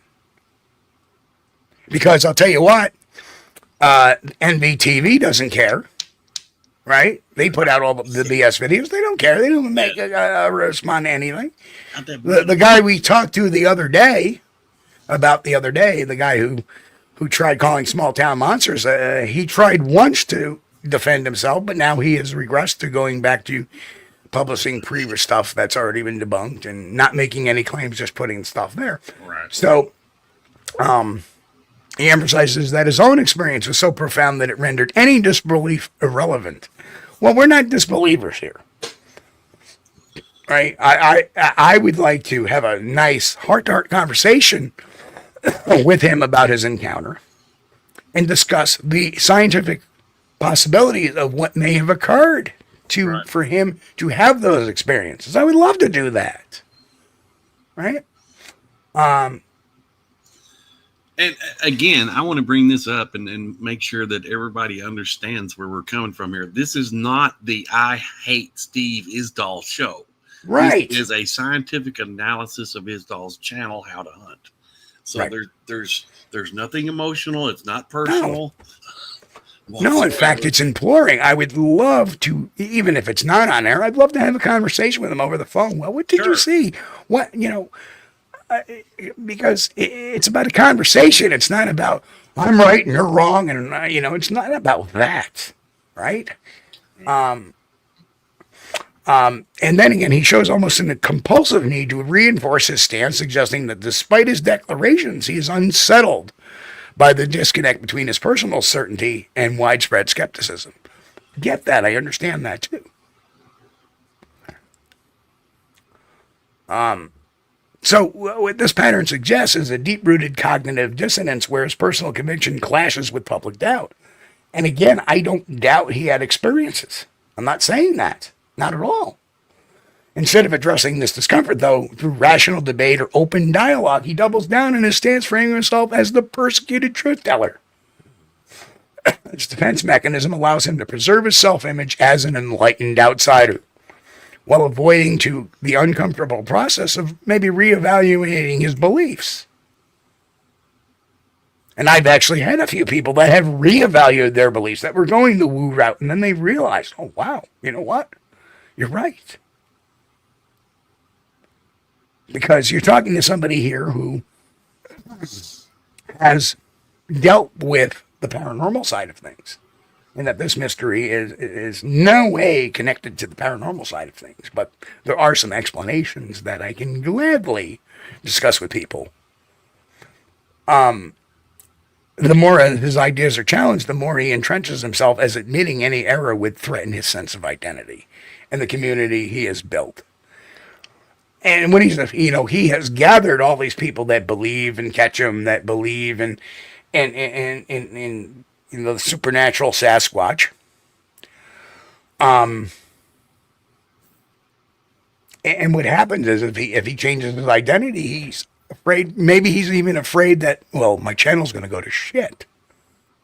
You know, there is some concern. There's always some concern. Like even Chris has some concern about, you know, and maybe this is negative. No, we're having an open discussion. Unfortunately, we've invited him, but he didn't take up the invite. So we're having a discussion without him. There is a big demand for the woo. Right. Okay? You know what? I cashing in on that. I think that if he dropped his baloney about all this conspiracy stuff and just put that aside, Right. and okay, I believe in the woo, but here's some alternative explanations, and offered the alternative explanations, Right. I think his channel would be great to go to because he does have a great online persona. Yeah. You know, he has this natural penchant for getting out there. I don't have a disagreement with that necessarily. It's not the person, it's just the way, you know, it's just some of the materials over the top. Now, finally, we got a couple of more slides. First is the echo chamber strategy, which we've talked about, and which our friend here, Sheepdog, kind of gave us a glaring example of what it's like to be in this echo chamber. He refuses to engage with skeptics or critical researchers, often stating he doesn't care what they think. He's been invited to discussions and debates, but consistently avoids participating, especially in environments where his beliefs might be challenged by evidence. He prefers a safe environment of his own platform where he can control the narrative and receive unconditional support. Comments on his videos are often curated, and his content structure discourages direct engagement with counterarguments. Now, yes, my comments here on this channel are curated because we don't deal with people, you know, if somebody has an argument or a valid question or a dispute or a debate, that's fine. We will post those, and we have in the past. But you start name calling or talking down or being cocky or calling names, boom, you're gone. You're not even worth it because there's no way we're going to have a discussion on this that's going to make any kind of sense, right? Well, you know, it's hard to have a discussion with somebody who types in "you suck." Okay. Well, yeah. Well, or you know, you don't, and you know what we're going to do is if I get any comments tonight off of this show like that, we will save them and have another show. We will have another show outlining those wonderful people and how. Yeah, it's hard to have a discussion with stuff like that, you know. So don't be a troll, okay? Don't be a troll. If you got something to add it, please. Pyromedic has a good comment. Let's put that up. Paramedic says, how much does he pick and choose the stories he tells? These are stories people send in. If they have the woo in them, they can't all be explainable. Right. Yeah, actually, they surprisingly they can. Put the comment back up, please. They actually can paramedic. They fall into like 4 or 5 different categories. One, there is some natural science explanation for it. And there are subcategories under that: infrasound, post-traumatic regression, post-traumatic stress, PTSD. Yes. There is also a paranormal factor. Maybe what you saw wasn't Bigfoot, but perhaps it was because you're looking for Bigfoot, it presented itself as such. And there is a paranormal aspect to a lot of places where people are having these experiences that have a very deep Native American spiritual connection that may have something on the paranormal realm.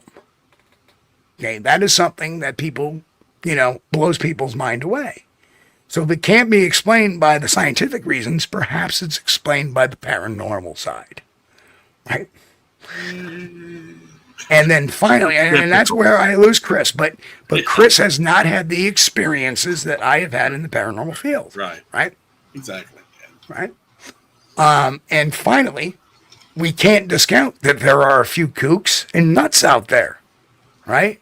And we can't deny that there are a few hoaxers out there as well. Right. So I believe that all of this can be explained by science, the paranormal, or by human manipulation. So let's put it those three. So I think they're perfectly can be explained, right?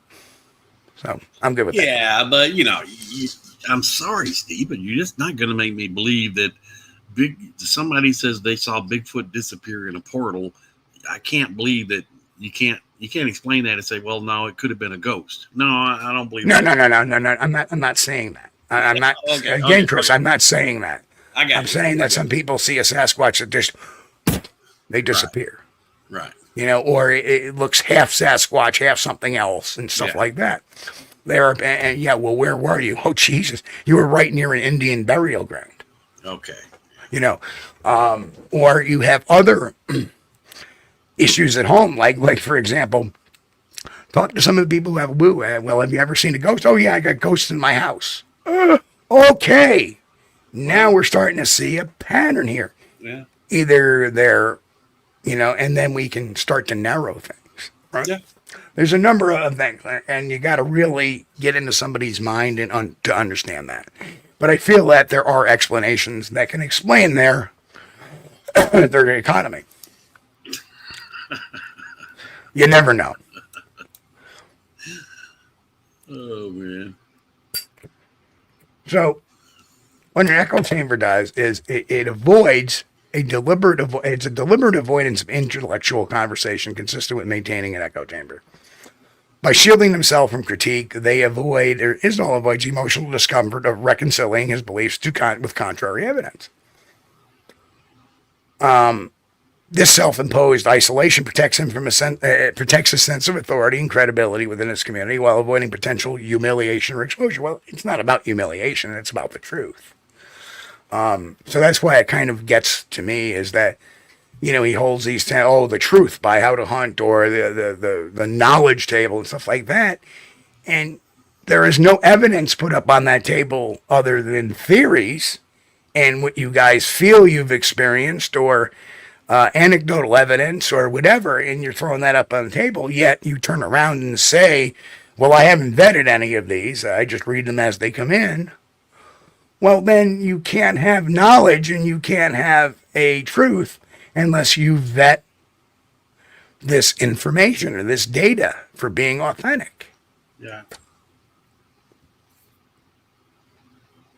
If you're just reading off emails, man, it just becomes another Bigfoot story channel. And, Right. Don't get me wrong. There's thousands of people that Right. enjoy that type of stuff, but it's not Bigfoot research. That's a fictional Bigfoot story channel. And the thing is people think, and they perceive these people that don't believe them as hostile when they're the hostile ones, right? Right? We're on the. I don't go to their channel and say this is BS. Maybe there are people that do, but that's not my tenor. That's not my tenor of things. I leave people in their own lanes a lot of times. Yeah.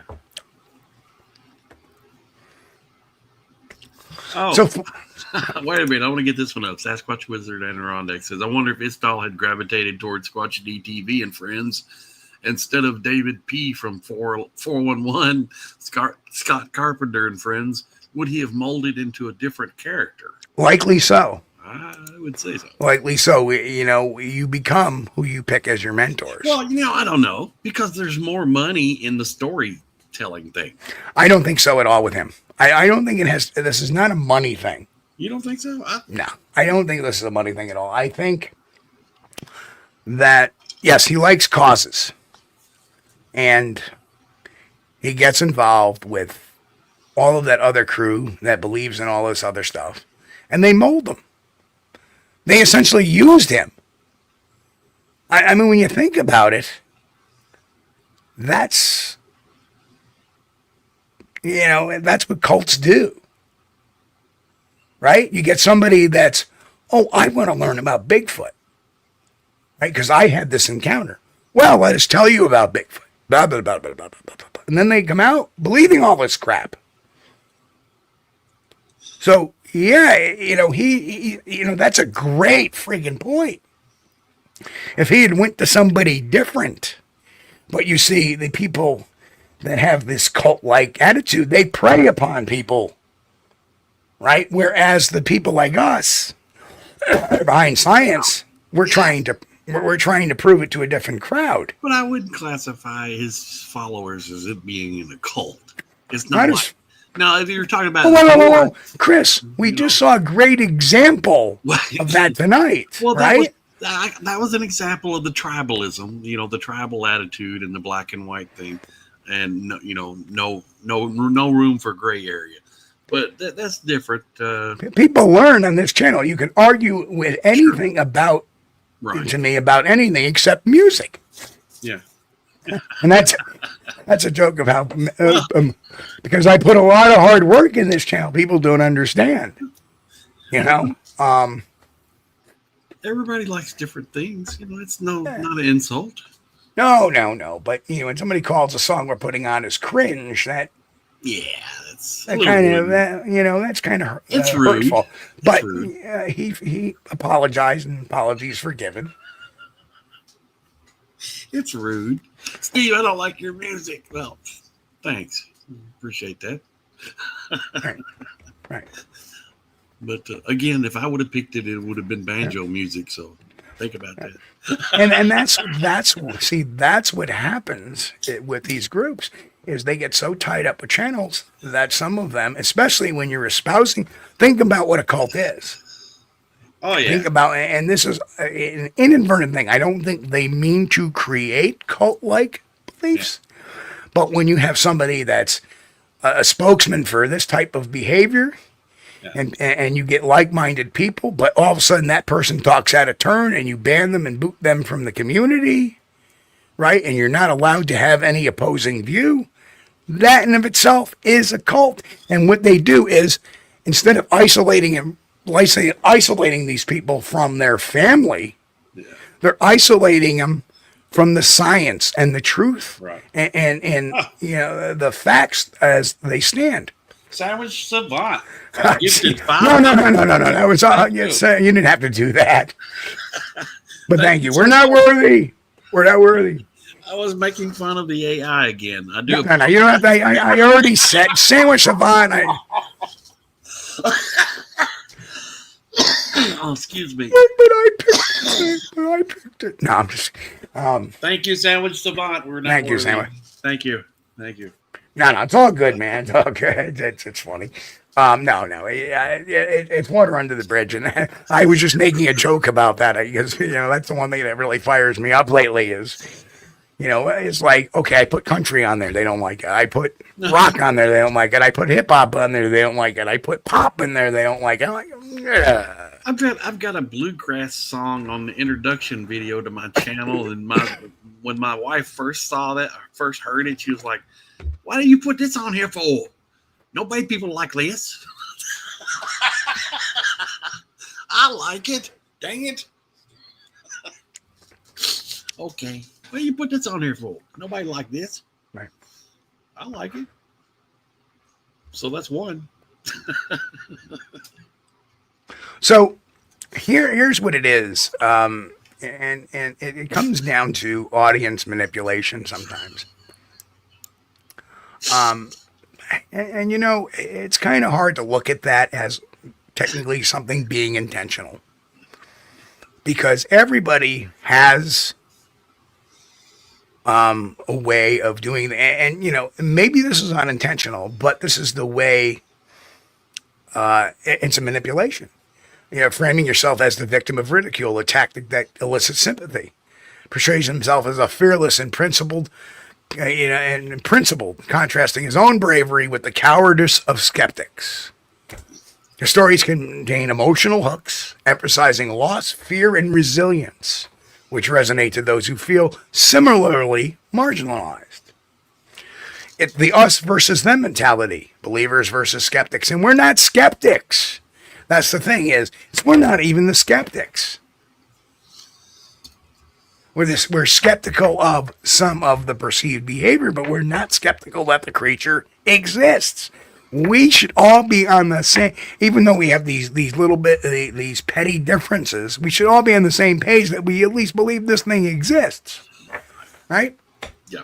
But instead it's this us versus them attitude, the apers, and we can thank Dr. Matt Johnson for that. We can thank Polites et al. For that. Ketchum. We can thank. And we can thank, Isdahl for that too. Well, when I was thinking cult, I was thinking automatically Matt Johnson. Okay, when you talk about Zorth and the Council of 12 and all that stuff, that's just but that's just the cult. But so is this, and so is Ketchum. They're all people who are harboring people. Right? Hold on. You don't have to take medicine. Come on. Yeah, but that's not the definition of a cult. Definition of a cult is control. They want to control these people's beliefs, and if they do not or they question it, they get banned. That is a definition of a cult, right? There are a lot of cults that believe this and that and whatever, but if you question or ask, see you later. You must leave now. That's a cult, right? So, we all think of the extreme cults, Jim Jones. We think of, the Moonies. We think of, that group, the Rajneesh out there in Oregon. We all think of that because it's very extreme, because that's what gets the media attention. But there are very... man. I would think it would be more like a bandwagon fallacy rather than a cult, because he's got like so many of the woo people joined together, and they're all supporting each other because they're all fellow supporters of woo. And then if somebody comes in there that says, "Wait a minute, guys, I'm not too sure about this woo," well, they all jump on this person. Oh, well, you don't know what you're talking about. Okay, so let's think about this. This is a detailed look at an aspect of a cult. And I'm not saying that this was intentionally done. Right. But this is what it turns out to be more often than not. Number one, you need a charismatic leader. Cults often revolve around a leader who is perceived as having special knowledge, wisdom, or authority. Check that one. Extreme devotion. Members display an intense and often unquestioning devotion to the leader of the group's ideology. Agreed. Yeah. Right? Isolation. Cults also often encourage members to withdraw from outside influences, including family and friends. But outside influences, check. Right? Manipulative tactics. They use psychological manipulation, fear, and pressure to control members. Haven't we seen that framed himself as a victim and elicits sympathy, portrays himself as fearless in principle? And stories contain emotional hooks, emphasizing loss, fear, and resilience. Yeah. Right? So check. Right? Rigid rules and doctrines. Cults often have strict rules and beliefs that members are expected to follow without question. Don't ask a question derogatory to the narrative. Don't question the narrative, where they get booted. Check. But see, emotional manipulation could also... Secrecy. Hold on. Secrecy. They may maintain secrecy about their practices and beliefs.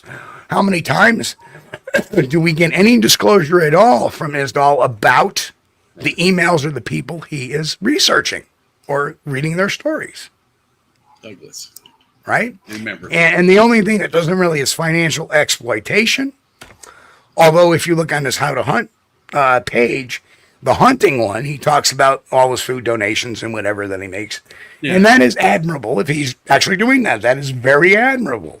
Right? I got no issues with that. That's a good job. So I'm not saying this is intentional. Right? What Matt Johnson is doing is intentional. Yeah. Right? Absolutely. Right? Absolutely. Yeah. But when you have people, Todd Standing, people call his followers a cult like the Stanlings. But that's not intentional. This is the side effect of being a multimedia. And I'm sure people would say, hey, there's a cult, the Kulls, too. That people, they come in and they believe all this science bullshit instead of the woo. And, no, I do not mind questions. I encourage them. So that's the big difference there. And I don't boot people for having opposing views, only when they're rude and they're disruptive and make derogatory and gaslight. Boom, gone. You aper. You aper. Which that guy obviously knew that coming here tonight. Well, some of this is probably though is going to be excuse me, the tendencies to display of narcissism by narcissists, the controlled, the manipulation of emotional, using that to manipulate people's emotional states. That could just be because he's doing some narcissist things, okay, or he may be a narcissist, and not necessarily he's intending to be a cult leader. Right. I mean, it happens. It's nothing intentional. Right. Where the intentional part is when you start questioning the narrative, you get expelled. Yeah, that's Right. the problem. Right. And we find that, but we find that very common with people who have very weak arguments. So are we predisposed as Homo sapiens to creating cults? Right? Are we predisposed to creating this? Oh, gee. The cult is growing, Steve. Okay. Oh, Brian. I remember everybody at 4:15 this morning has to wake up and look towards the west and then wave. And if anybody does that, I will knock them in the head. Oh, God. No, we got to kowtow 3 times towards New York. Right. Oh, no. So let me summarize, Chris. Yeah. Believe what you want about Steve Isdahl. I have nothing necessarily against him, but when his minions travel outward and spread disinformation, that becomes a bit challenging. The more disinformation that comes out there becomes challenging. The increase of people believing that there is a government conspiracy against the Sasquatch is getting out of control. Right? But I will say this, that when I got my FOIL request back from the New York State Department of Environmental Conservation, and they told me they have not received a Bigfoot report since 2017, it lends me the credence that perhaps there may be a conspiracy. But what drives that conspiracy, who drives that conspiracy, or if there's even really an organized conspiracy at all, is beyond me, because I think people... there's a good chance there was just a lazy government worker got a hold of that request. Very true. Bigfoot reports. I ain't doing this. We don't have any. You know. So the tendency for people to act. Jeez. The Aper cult. Just spell it with one L. My name originally only had one L. Okay. That's true. And Timberline Camp makes a great thing. Governments are too dumb to organize a free lunch. Very true. Exactly. What I think really is that they've received reports, they just don't write them up. And it's probably Occam's razor. That's probably the most simplest explanation. How am I going to write up a Bigfoot report?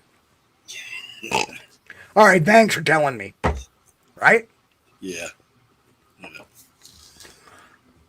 And I have a little inside knowledge on that too. Squatch and Holler said, fresh out of the Bigfoot forums. Yeah. Oh, man. You guys. Yeah, I would think rather than, thinking this is big government conspiracy trying to cover everything up, I would probably think that a request, a response to a FOIL request by saying, well, we haven't had any reports, which and I know is bull, okay, would be more likely just somebody didn't want to do their damn job. And that makes me angry. But what are you going to do? Okay. And that's Occam's razor. They probably don't even file a report on it. They probably just take the call. Okay, took a call about a Bigfoot. And, Here is Cryptid Steve. How you doing, Steve? I agree.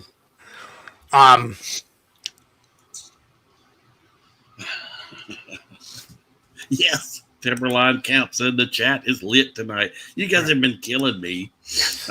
I can't put up half of the stuff you guys are talking about over there, but I appreciate it. And I am enjoying it.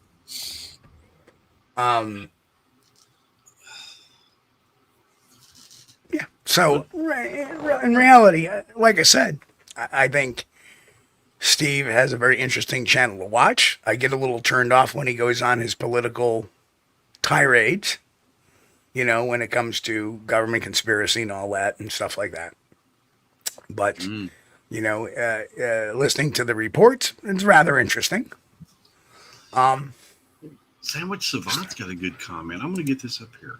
Sandwich Savant says, I think there is a conspiracy at Salt Fork to keep Squatches a secret to protect it. I think that does happen. The head naturalist there said if he saw one, he'd never tell. You know, that's probably true, that part. But here's the thing. Is it a conspiracy, really? No. Because a conspiracy is a group of people agreeing to do a certain thing. One guy saying, well, if I saw one, I'd never tell. You know, that's his prerogative. That's not a conspiracy. Not when, you know, one person, even though he's a government official, may not tell. And why wouldn't he tell? Because he may get mocked by his peers. Right. So you don't even know the reasoning behind it. Right? It's like the UAP phenomenon. Now, you know, even pilots, even to this day, are kind of reluctant to report it. And some report it anonymously because they're afraid they will get grounded. Yeah. Right? So it's not necessarily a conspiracy in that respect. It's how he received the information or how some, you know, the uppity ups received the information. And we have seen, you know, I mean, I am a historian of different battles of World War II, World War I, the Civil War, the Red War. And there were reports of this and that didn't get passed off to the uppity ups because they were afraid of retribution or they would not be believed. And even though they were true, it happens. And that is not a conspiracy. That is just human nature. It's human nature to follow a cult. Why is that? Because everybody wants to feel like they belong a lot of times, right? And what we have is people like Isdahl, people like Ketchum, that believe in something else. And because they're outspoken about it, they end up getting people that want to belong to something psychologically. They might not even cognitively realize this, but they want to belong to something so bad that they join this. That's how people join cults. Same reason here, folks. I don't want people to join here because of me personally. I get it. You know, Chris and we have our own personalities, and I love, you know, some people say, oh, we love you guys, and, you know, I get that, and that's why you hang out. And that's okay too, because you're coming for us and our personalities, but we don't put any demands on our people to believe anything certain. We have a certain way of believing things. Gary is here and Gary doesn't believe half the stuff we say. But we try to help, you know, Gary understand our belief a little bit better and how, it relates to his beliefs. And everybody's entitled to their beliefs. They're just not entitled to their facts. And that's the bottom line on it. And Mick says, Steve, did you know that Blog Talk Radio is defunct as of January 2025? Hope you got all your shows saved. Got my shoes saved. Well, I'm assuming he meant shows. Well, I'm sorry, I didn't say my shoes. I have saved a bunch of shows that. Well, that is, I didn't even realize that is Blog Talk defunct. So let's go off top. I had seen that. I had been on their website probably about a month ago, maybe a couple of months ago. now, and I was trying to listen to some of the old shows, and they were gone. Wow, they are. blogtalkradio.com. Their domain is available. Yeah. Wow. Well, before you could go to the website would show up, but when you try to click on a show, wow, there's nothing there. Wow, BTR is done. Wow. What a surprise. Oh, I didn't know that. It's gone. Yeah, it's gone. Okay. You type in blogtalkradio.com, it goes back to a GoDaddy domain. Oh, no. Yep. You can buy it. Nah, no thanks. Wow. How much is it? I don't know. We might buy it. $20 minimum order, $20 minimum bid. Yeah, I'd pay $20 for it. Wow. Grant's waiting for the Steve's 10 Aper Cult commandments. Oh God, Larry's Aper Cult. Aper Cult. Oh. Wow. Yeah, well, that's the thing. I don't think that you could classify Isdahl people as a cult. Okay, but I think he is doing some cult-like things, that are kind of like, that's kind of culty. Well, I don't think it's intentional, though. Exactly. That's it. Nothing there is intentional. I have no malice towards Steve Isdahl. I want to make that clear at the end of the show. I have no malice towards him. Right.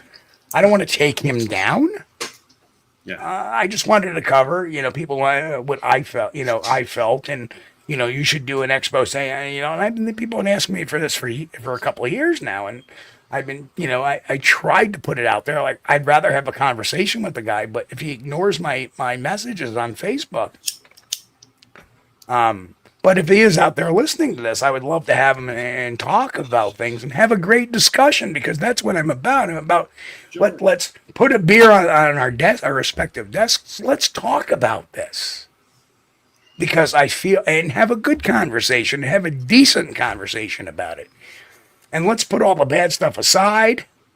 Let's not name call. Let's talk. Well, why do you feel that, Meldrum is a government agent? Or why do you feel that, why don't you think they are not, part of us? Because obviously if they're not a great ape, they're not a Homo sapien either, because Homo sapiens are great apes.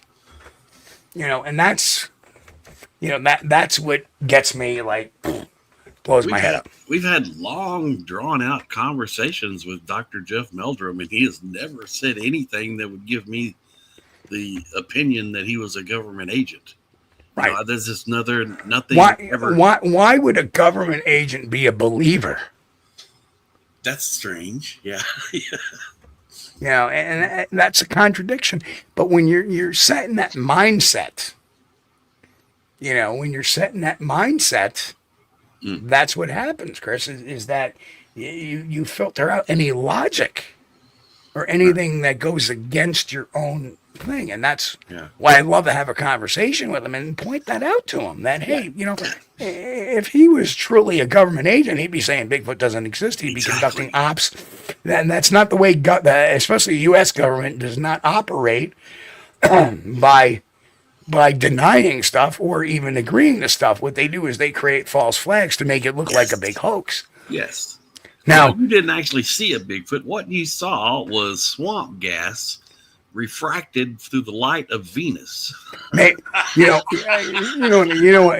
what I would say is maybe the guy from Menlo Park is the actual government agent, because he supports these huge hoaxes. And he gets himself on national media, and it turns out to be a bust. That would be more of the government agent type there. Right. All right.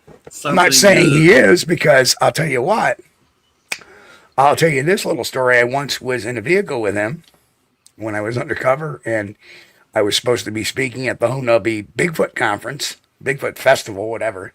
Right. When it was run by some people that I ended up not going. I ended up backing out, but they had wrote that I was a former FBI agent. I'm like, where the hell did they get that from? And when I heard that kind of turned me off, and that's why I kind of backed out. But at the same time, while I'm in that vehicle, Biscardi read it, He looked really put on. I started laughing. I go, well, they got that wrong. And Discardi got really quiet. Oh yeah, you know why? And then he looked at me. Oh my God, he's found out.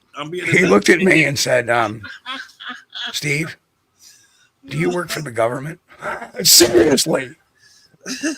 Yeah. And I'm like, no. I'm like, what the hell? No. You know what I should have did?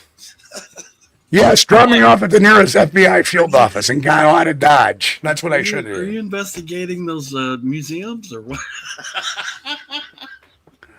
Oh, this is terrible. Now, here's a funny thing. 11 years later, I work for a investigation firm that subcontracted to the federal government that put me in places undercover Yeah.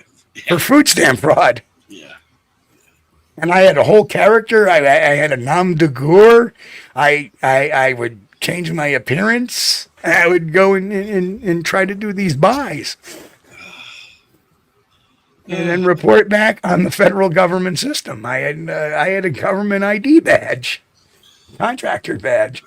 Yeah, and I did that for a couple of years. The Food Bureau of Investigation, maybe.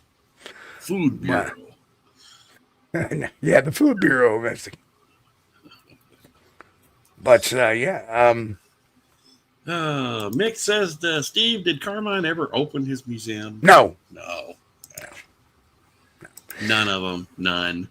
No. That's why I sent people out. Let's see if we can find something that we can stick in a museum and make it like. That's why I like the Hand of Unknown Origin. It was a friggin' bear paw. Yeah. Very true, Steve. Steve says the woo is combining toys, Bigfoot, and spiritualism. Yes. Well. Yeah. Well, I would say more like anthropomorphism. They want to make them more like us, and romanticism. You know, they want to make them a nice celestial being and very peaceful, and they're part of your friend. Or actually, I don't know if Isdahl actually claimed for a while that they were demonic. So I don't know. I don't know. But like I said, you're entitled to believe what you want. And I'm not discouraging anybody from visiting his channel. Go ahead and check it out. Check it out and have some laughs if you don't believe it. But don't post anything over there in derogatory. That's not cool. You know, going to that's like going into somebody's house and starting shite. And that's why I don't allow that on our network either. I don't want people randomly coming in saying nasty, you know, sending nasty grams, because it just ain't right. That's coming into my home and trying to disrupt that. Same thing with going over into somebody else's and trying to disrupt their thing. I'd rather say, well, look what this channel's doing. They're promoting a hoax, or they're you know. Well, you know, again, I used to watch his channel and follow along with some of the videos he did. And but when he lost me, when he went on and started reading the emails, and that's when I checked out. And a lot of people enjoy that type of thing. And don't get me wrong, I have listened to the Bigfoot story channels on YouTube, and that's fine too. But to me, that's just a fictional story, and the type subject is Bigfoot. Just like I like to watch a good scary Bigfoot movie every now and then, and sometimes we watch one here on Wednesday nights. So we just ended the poll, and yes, is Bigfoot, is Steve Isdahl a reliable source of Bigfoot information? 67% said no, 32% said yes, and we had 86 votes. Well, so that's great. Well, thanks everybody for participating, no matter where you stood on the fence there, and we appreciate y'all coming in and enjoying the show, and we hope we've brought some insight. And we've also hoped that we've, clearly stated this wasn't an attack piece. No. And like I said, I would still openly invite Steve Isdahl to come on the show, explain what he feels, and let him have the dais for a little while and have a discussion. Nothing wrong with that. Nothing argumentative about that. Nothing, angry about it at all. But I got a little pissed off at Sheepdog because you just don't do that. You're coming in here and calling names and then leaving without engaging in any discussion. Now, how idiotic is that? And I bet you if I talked to Steve Isdahl himself would probably say, well, that wasn't cool. Yeah. You know, so, all right, Chris, take us out of here. Let's go home, and we'll be back here on Wednesday night. Thank you guys for hanging out with us tonight. We appreciate you. I know I saw a lot of new names in there. If you hadn't subscribed to the channel already, please do so. Smash the thumbs up button on the way out if you hadn't already. We appreciate you guys. We know we've got the greatest audience in the world that we could ever hope to have. And thank you so much.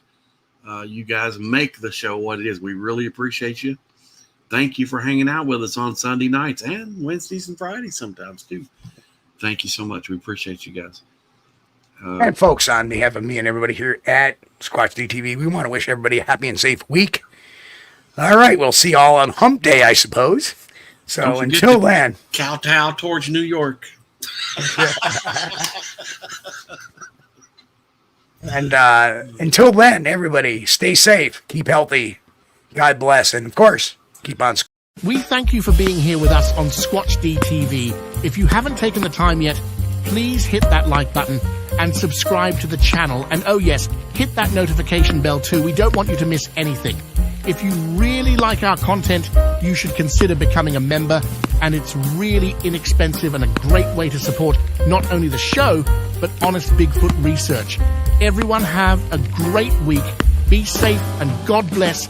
We will see you all here next time on Squatch-D TV. Keep on squatching.